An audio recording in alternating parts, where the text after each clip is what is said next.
All right. Shalom. Shalom. I want to give all praise, glory, and honor to Yahweh Bahasham, Yahweh Shai Bahasham, Ruach Kodash.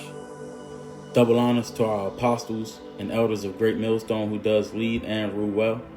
I want to say salutations and shalom also to you, hopeful Akim, pushing out this word in truth and in sincerity throughout the four corners of the earth. And sincere shalom also to you, Akim and Akwaf, that's listening and learning, preparing yourselves here in these last days. All right, that's to the entire household of faith, the body, the church, all right, of the Lord. And to you all, I want to say shalom. All right, this is your brother Daquar from the DC camp. Come back to another lesson, as we usually do, and I'm entitled this one, Day Zero, when the well runs dry, as you can see on the screen. And this is just a term, that I recently learned. I was looking different things up, seeing, as we do, we watchmen. So, we reading the scriptures, and we watching what's going on in the world. We breaking them down, making it plain upon tables. That is our job. In these last days, that is our main occupation. That the task that the Lord has given us. So as I'm doing that, I run across, we're not ignorant of Satan's devices. So I run across, some of the stuff that they're planning on doing, and measuring the times and comparing spiritual things to spiritual. I've seen, and so I put this lesson together, and you can see it right there. The pattern is clear, but day zero is it's a term that refers to critical doomsday style a scenario in water management. When it says when the city's municipal water supply drops so low that authorities are forced to drastically shut off taps to homes and businesses. Depending on the context, day zero can refer to several different events or concepts. Now, you can look. I'm not going to play this video, but this is what these people have been talking about even since 2006. All right, before even the apostles was on the internet, but they was all on YouTube. But they was already talking about these different things because it's in the scriptures, man. But you got a group of people out here that's actually planning these things. Look at it. Water, property, or human right. And, you could get AI to summarize the video if you want. I was looking for, I don't know why, but it doesn't have any comments. But, this is what they was talking about in 2006. You see the names?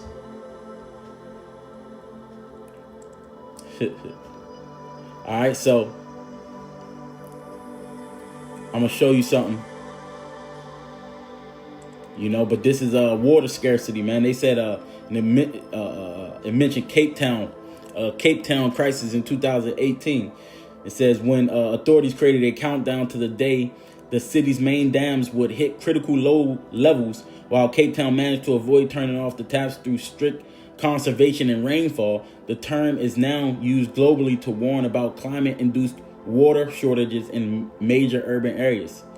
All right, and there's an article right here that goes into that. This is again from 2008. It says the Curiosity Review, Day Zero, what happens when the tap goes dry. All right, look at that. They start rationing it, and it says like now we ain't have to manage our water, and this goes into comfort. We able to take as many showers as we want for the most part. Not everybody, but for the most part, most people can. Leave it running while you brush your teeth.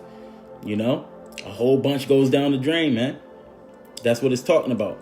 But then they have to, when they talking about it as a scarcity, now you gotta lessen that. They gotta control that. They gotta control what you can do. It says that Americans uses an average of 88 gallons of water a day at home. Add to that what you use at work, school, or just being out in the world is likely well over 100 gallons a day. That's what they saying, man. Look at that. Look at this. So this is what it's talking about, man. This is a conversation that they're having, man. You know? So remember that term, day zero, and it's talking about water. Now I'm gonna show you some videos, that I was watching of people talking about it, But it ain't just droughts and climate issues, man. It ain't just the infrastructure. It's bigger than water, what we talking about here. And we just gonna show you how this all adds and goes to the scriptures, man. But they talking about society is reaching a point where basic necessities is going to be scarce enough that you gotta measure it, you gotta ration it, it gotta be restricted from you. They gonna say that they have to control it, man. And this is gonna mess up people's convenience. We about to get water by a measure. We're gonna have to get food by a measure. This is ultimately gonna lead into that MOTB, because that's gonna be the ultimate rationing tracker right there. Your movements are gonna have to be limited. And this is what the scriptures is talking about, man. Now it's gonna get so bad that if the Lord don't intervene, the world would actually be destroyed. But we know, according to the scriptures, that the earth endureth. It's going to endure forever, man.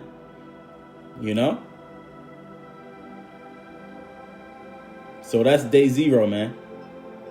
They talking about all the water supplies being depleted, man. That the people that the authorities, the powers, they're going to have to shut off your access to it, man.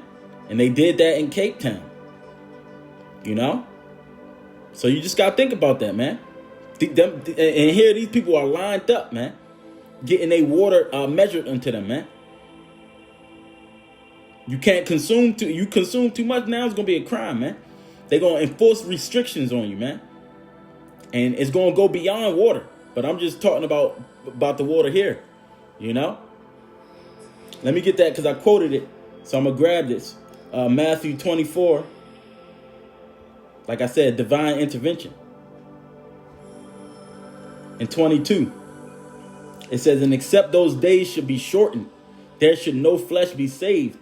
But for the elect's sake, those days shall be shortened. Because that's who the Lord only cares about, the elect. All right? And that's who we care about. The days have to be shortened, man. The Lord, it says in another version, Mark 13:20, it says, and except that the Lord has shortened those days, no flesh should be saved. But for the elect's sake, whom he have chosen, he have shortened the days. So the Lord is only going to choose. He's only chosen a certain amount of people. 1/3 in the land of America is going to be saved. 2/3 of our people are going to die. And I'm just talking about you so-called Negroes, Latinos, and Native Americans, and whoever else comes from that same lineage. All right, out of you, the Lord chose a certain amount. And those people are going likely to be doing what he says to be doing in these days, right? And in the times leading up, they're not gonna bow down to the image and his mark. They're not gonna bow down to the beast, man. This beast system that's being set up for you. That's why another part of the divine intervention, it says that Michael, the archangel, is gonna have to stand up for us, man. And the Lord is gonna have to lift up a standard, because the ones that's gonna hold out and not do what they say, you're gonna be persecuted, man. That's what this is about. We got to prepare ourselves for that. Prepare your minds for that. All right. The Lord, it's not just a mild inconvenience, man. The Lord is describing a time where survival itself in this flesh is going to be it's going to be threatened, man. All of us, man. The hour of temptation is going to come upon all of us, man. We're going to have a scarcity of a lot of things. It's going to be a time of war, economic collapse. You got the pestilences still.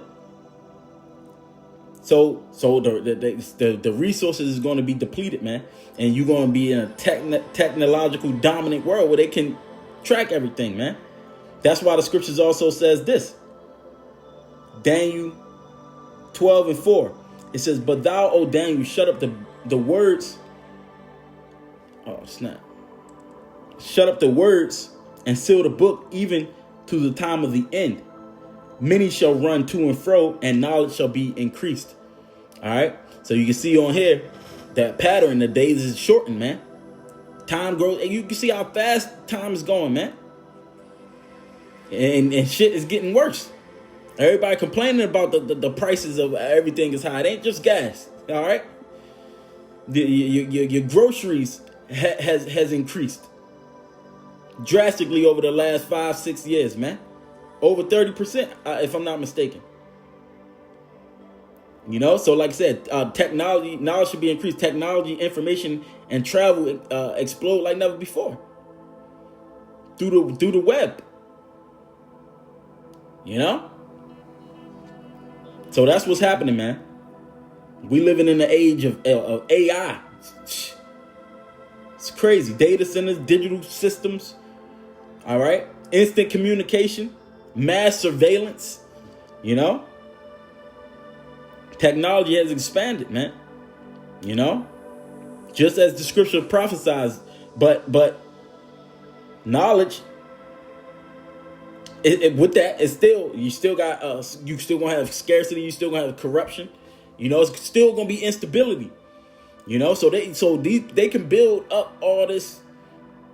They little digital Tower of Babel, you know, but they not gonna be able to control what's going on. The scriptures say that it's gonna the powers are gonna stand in fear. Let me get that. You know, 2nd Esdras 16 and verse 18, it says, the beginning of, first of all, I'm gonna start at 17. It says, woe is me, who will deliver me in those days? The beginning of sorrows and great mournings, the beginning of famine and great death, the beginning of wars, and the powers shall stand in fear. In the beginning of evils, what shall I do when these evils shall come? All right, it says, behold, famine and plague, tribulation and anguish are sent as scourges for a minute. You know, so the Lord is bringing these things, man. But again, it keeps talking about famine. This is a form of famine. You know? Now, a lot of it, like the Apostle Ramlav's video, the engineered polycrisis, a lot of this is engineered. It's like a controlled demolition, man. You know, because what? Scarcity, like it says here, produces control. You see what it says? And people ignore that part, man. And this is what the scripture shows that that example, which I'm gonna show. You know, when resources become scarce, what? That's when control follows, and they already talking about it. I'm gonna get those videos, man. You know, because water shortages, it creates what? Rationing. You know, consumption limits. You know, tracking usage, you know, and emergency enforcement. That's when they able to enforce these different things. And that's why you starting to, you know, you have seen at least in DC, you got the troops just walking around just to get you conditioned to what's going on, you know, and then they going to be able to control the distribution of it, man. That's going to, it changes behavior, man. That's why it says water today, control tomorrow, obedience forever. You know, people, you're going to start accepting control that you normally will resist. All right. And the scriptures are going to show us that. But let me go ahead and show you that these people are, this is what they're talking about, man. Let me get this one first. Let me pause this. Listen to this. The next big shortage is going to be water. There's a reason why Richard Branson, Bill Gates, and a few others own 40% of all the mineral rights in the United States. They want the water rights. Soon, a cup of water like this is going to be more than a gallon of gas. Now, while we were distracted with other things, there's a danger that nobody's talking about. but it's going to hit harder than anything this decade. The world could run out of water. It's actually called day zero. Now, day zero is a moment when the water supply gets so low that governments have to shut off access to regular tap water. Remember, we're in the biggest tech transformation in history, and tech needs water. AI and data centers need water. Now remember, 71% of the world's surface is water. Now that's a lot of water. But here's the truth. 97% of that water is salt water. And another 2% is locked in ice. That leaves us with about 1% of easily accessible, usable water. Now we can convert that salt water, but it's very expensive, and that water would cost about $4 to $6 a gallon. Now, this is a serious threat, but it could be a huge opportunity. There's a reason why people like Bill Gates, Richard Branson, and other billionaires are investing in water. Now, here's 5 ways to invest in water. You have water ETFs, PHOFIW, both give you exposure to the entire ecosystem. Number 2, you got water utilities, AWK, WTRG, both predictable, essential demand. Then you have infrastructure, filtration, desalination, pipelines. These are the pick and shovels of the water ecosystem. You have water tech, companies that are solving purification and recycling. By the time everybody figures this out, it's going to be too late. Follow me for more on the future of money, resource. I let it play just because it was going into like how you can kind of like shelter yourselves. Because the scriptures do say money is the defense, but, wisdom is the defense. So mainly is this first, but that's a part of wisdom, man. You see things coming, why not take advantage of it? Now, I was talking about, he had mentioned the data centers and its consumption. Somebody said that 3%, 3 gallons is like one search. But it says, check this part out, the highlights. Data center developers are increasingly tapping into fresh water resources to quench the thirst of data centers, which is putting nearby communities at risk. Large data centers can consume up to 5 million gallons per day, equivalent to the water use of a town populated by 10,000 to 50,000. All right, so they're going to choose these data center AI things over you people. You see that? Don't forget the Georgia Guidestones, man. And they want to reduce the world's population. They're going to do it through control. These are the same people that said we can reduce the population if through vaccines, if we do a really good job. That's what they said, man. And you idiots, you follow after everything that they do. All right? Because you don't understand the scriptures. If you knew better, you would do better. But a lot of you people don't know better because you refuse knowledge. Read Proverbs, the 1st chapter, man. All right, and the scripture says how we are destroyed for the lack of knowledge, our people. All right, and you're gonna be led straight to the slaughter, man. Because if you do fall for this, all right, and you bow down to the image of the beast, you're gonna be destroyed. All right, no, there's no way around it. Anyway, it says with larger and new AI focused data centers, water consumption is increasing alongside energy usage and carbon emissions. Novel technologies like direct-to-chip cooling and immersion cooling can reduce water and energy usage by data centers. So just letting you know that this is a thing. Now check this out. They already been talking about this stuff. He's speaking in Spanish. I'm gonna let it play. Everyone should have enough clean, safe water to meet their fundamental daily needs. About 50 to 100 liters per day. But not to fill a pool or wash a car. There is a difference. We must transform the way we think about water. Yeah, you're not even able to fill a pool or wash a car, man. So, this is the discussions that they're having. The people that and like we've been talking about, this technocracy, it's like an oligarchy, and all these different crises. All you seeing is a transformation of the wealth gap increasing, man. Let me see.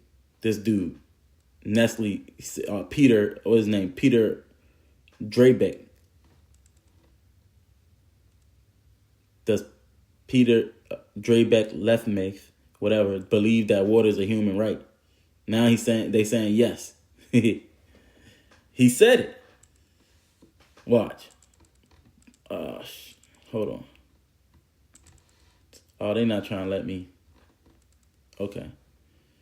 They talking about the conspiracy. Did the World Economic Forum order governments to begin rationing water? This is in 2023.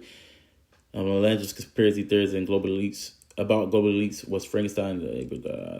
This, they be doing damage control. It says the World Economic Forum is teaming up with the United Nations to seize control of the world's water. This is their damage control. World peace at the world. Hold on, I'm trying to go to the video. This is one video, but I want to go to. Oh, I didn't. I'll do this one, but it was another one. And globally, did we solve that? Like, did we actually manage to vaccinate everyone in the world? No. So highlighting water as a global commons and what it means to work together and see it both out of that kind of global commons perspective, but also the self-interest perspective, because it does have that parallel. It's not only important, but it's also important because we haven't managed to solve those problems, which had similar attributes. And water is something that people understand. Climate change is a bit abstract. Some people understand it really well. Some understand it a bit. Some just don't understand it. Water, every kid knows how important it is to have water. When you're playing football and you're thirsty, you need water. So there's also something about really getting citizen engagement around this and really, in some ways, experimenting with this notion of the common good. Can we actually deliver this time in ways that we have failed miserably and globally? And did we solve that? Like, did we actually... Hold on. I'm still trying to find it.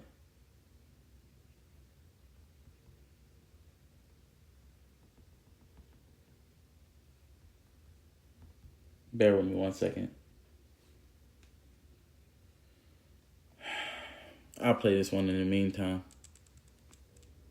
All right, but I wanted to read it. What this guy says. The WEF are focusing their attention on water resources consumption and limiting supply, alongside potentially adding vaccines to our water sources. It says, Bill Gates is interested in your water. While no one was watching, Bill Gates, BlackRock, and Nestle have quietly teamed up. Gates is buying up huge tracts of farmland sitting directly over major aquifers, giving them control of groundwater. BlackRock is pouring billions into water infrastructure, utilities, and water-related investments. Nestle is extracting millions of gallons from drought-stricken areas to bottle and sell for profit. Their former CEO, Peter, water is not a human right. Control the water, control the people. Let's see what he's saying. And this is Valerie, and she posting this guy. And Bill Gates is very interested in your water while everyone's distracted with indictments and celebrity BS. Bill Gates, BlackRock, and Nestle just quietly teamed up. Yes, Nestle. Same company whose chairman literally said water isn't a human right. And now they're making moves to own it. This isn't speculation. It's already happening. Gates is buying up farmland that sits on major aquifers. Billions into water infrastructure. And Nestle still extracting millions of gallons while local communities run dry. They're not just buying land, they're buying access to rivers, lakes, groundwater. They're investing in the tech to monitor, track, and reroute where water flows and who gets it. This isn't about conservation. This is about control. Food already controls people, but water controls everything. You can live without oil. You can survive without power, but water?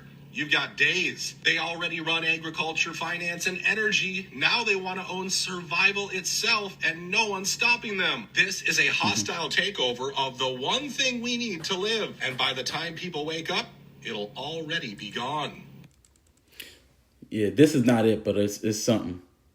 This is not the one I want. I can't find it. But I'll play this one, and then I'm going to get into the scriptures again.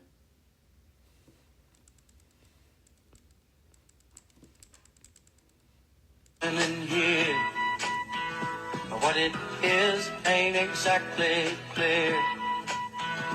There's a man with a gun. They can say what they want, right? But you can't listen to what people say. You gotta watch what they're doing. And the people that have the power are doing these different things, man. They're moving different things around. They're preparing for something. All right. And as the scriptures say, oh damn, it just escaped me. Yeah, I hate when that happens, but it's all good, But again, you gotta watch what these people are doing, Oh, that's what I was gonna say. They dealt subtly with us, man. And I'm talking about in Egypt. You know, we was starting to grow, you know, and then they wanted to deal subtly with us, man. You know, and that's how they dealing with us. It's just not just it's not just us, it's all the people, man. You know? It's a big club and we not in it. According to them, man. Right? So this is why all these things is happening, man. You had Trump protecting himself. They doing a whole bunch of insider training. Nobody's talking about it. You can see what's happening here, man. If you really paying attention. All right. Was that all I needed? Yeah. I think that was all I wanted from this. All right.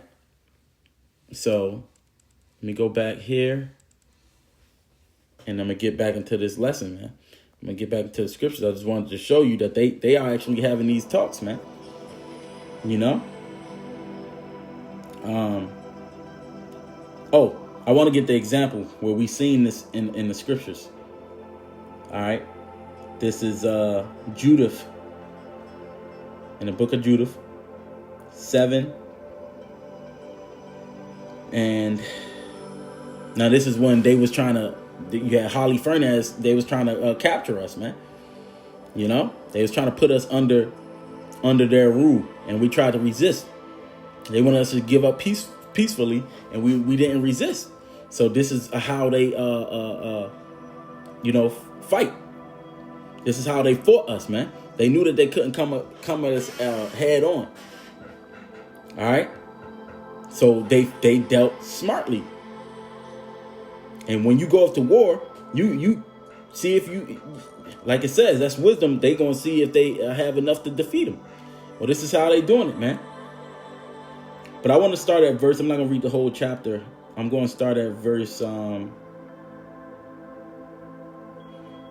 would encourage you, if you haven't read it, read the whole chapter. But I'm gonna start at verse 13. It says, "For all the inhabitants of Bethula have their water thence, so shall thirst kill them, and they shall give up their city, and we and our people shall go up to the tops of the mountains that are near, and will camp upon them, and to watch that none of them go out of the city." So that's how they plotted to defeat us, to starve us. You know?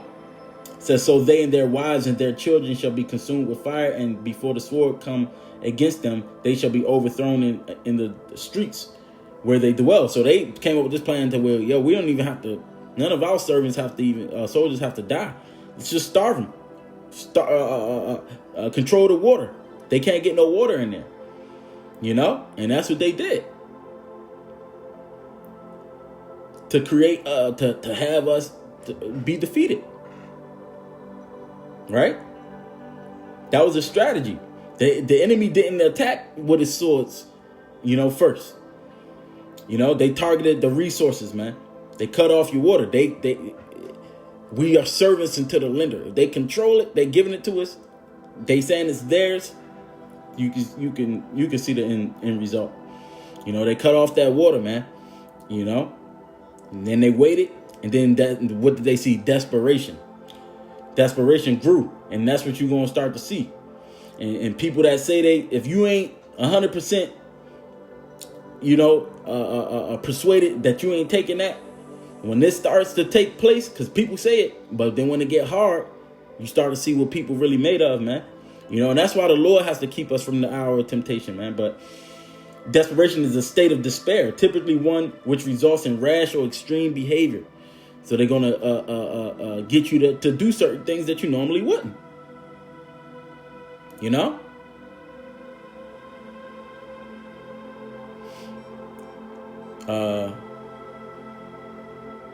I thought it said something else. But yeah. So this is what's going to happen, man.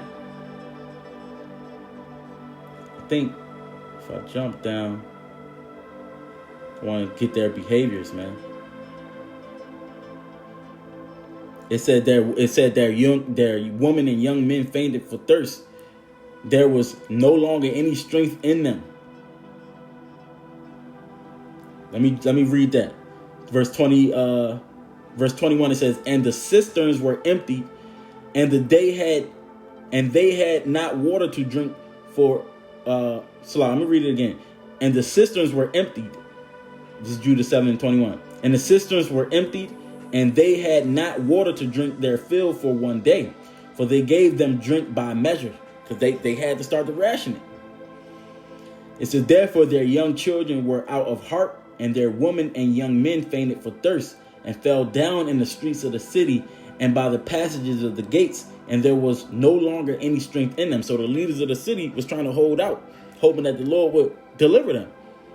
You know, that's why the scriptures say, hey, when you in that situation, be thou faithful 10 days. But hey, we got to be even faithful into death, right? Because that 10 days is a certain, you can't put a number on when the Lord is going to deliver you. We're not going to tempt the Lord in that manner, man. And that's what they started to do, right? It says, I'm just thinking, do I want to keep going? Yeah, I'm going to keep going. But you can see it, man. Scarcity, it weakens your resistance, man. And that's important, man. When you're hungry, when you're thirsty, you start to compromise and negotiate, you know? And then when you're super desperate, you surrender.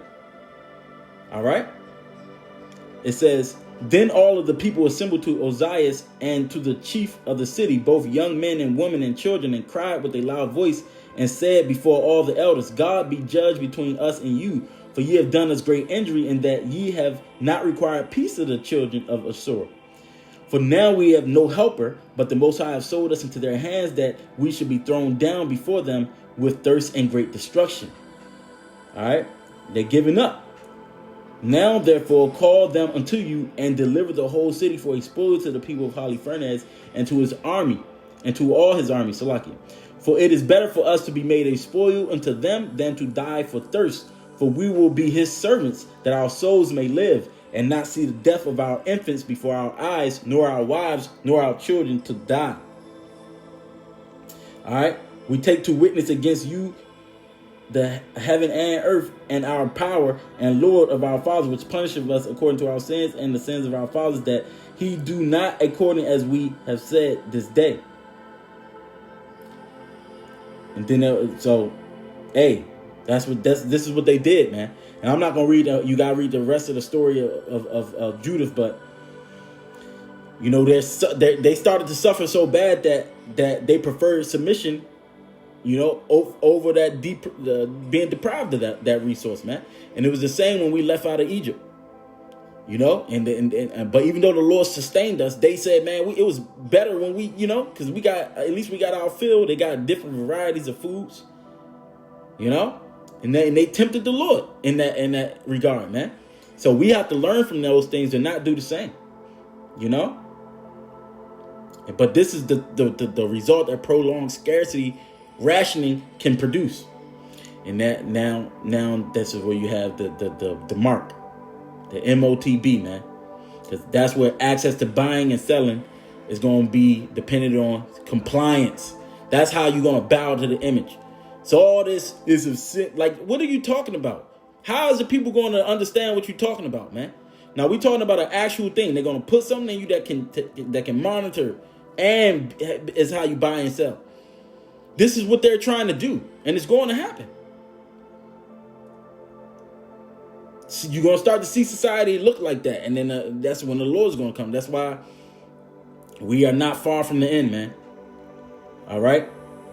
Revelation 13, verse 16. And he calls us all, both small and great, rich and poor, free and bond, to receive a mark.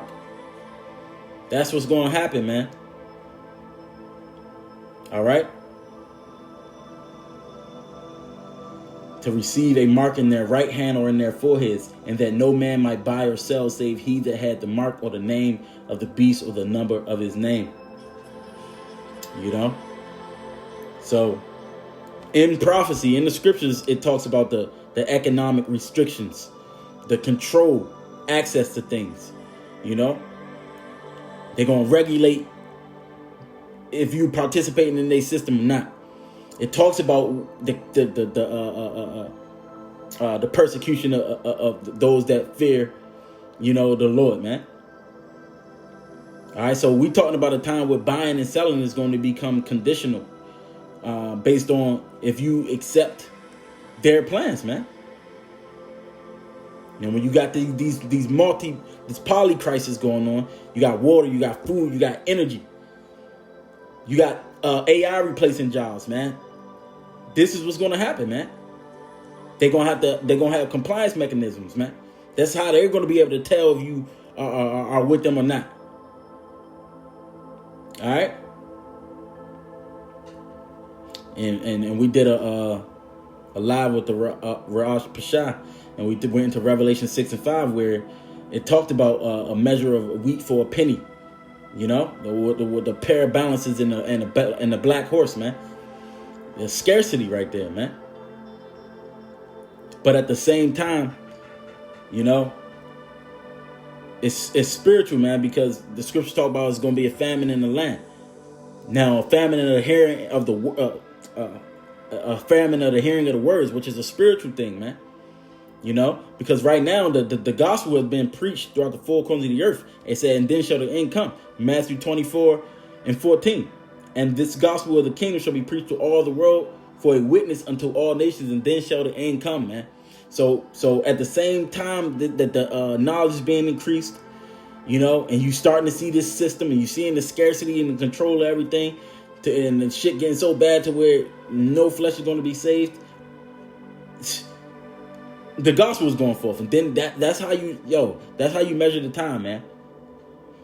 So like I said, man, day zero is bigger than just water. Talking about water, but them wanting to control it, you can start to see that happening. Unless you know what time it is, man.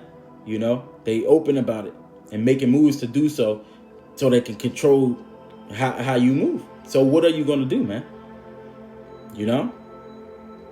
We watching these systems grow larger, man. And then you seeing the resources being strained, and dependence is deepening.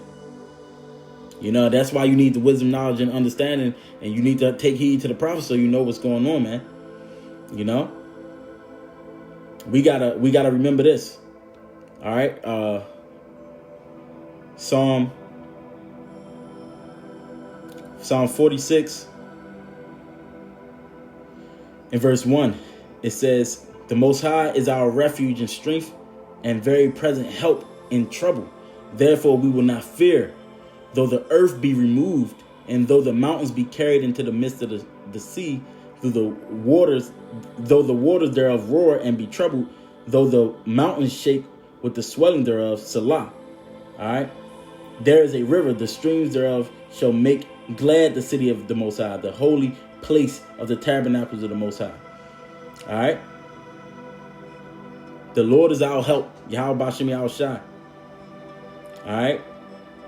So the system's going to shake up here. Resources going to fluctuate. We might not always have what makes us comfortable. The conditions here are going to worsen, but we called to be faithful, man. And we got to be grounded. We got to stay watching, man. So, like it says, water today, control tomorrow, obedience forever, man. But the Lord already warned us of this, man. So we just gotta, keep watching and stay faithful, man. The Lord's willing, this was edifying. To the next one, I want to give all praise, glory, and honor to Yahweh Bahasham, Yahweh Shai Bahasham, Rakah Kodash. I want to say Shalom.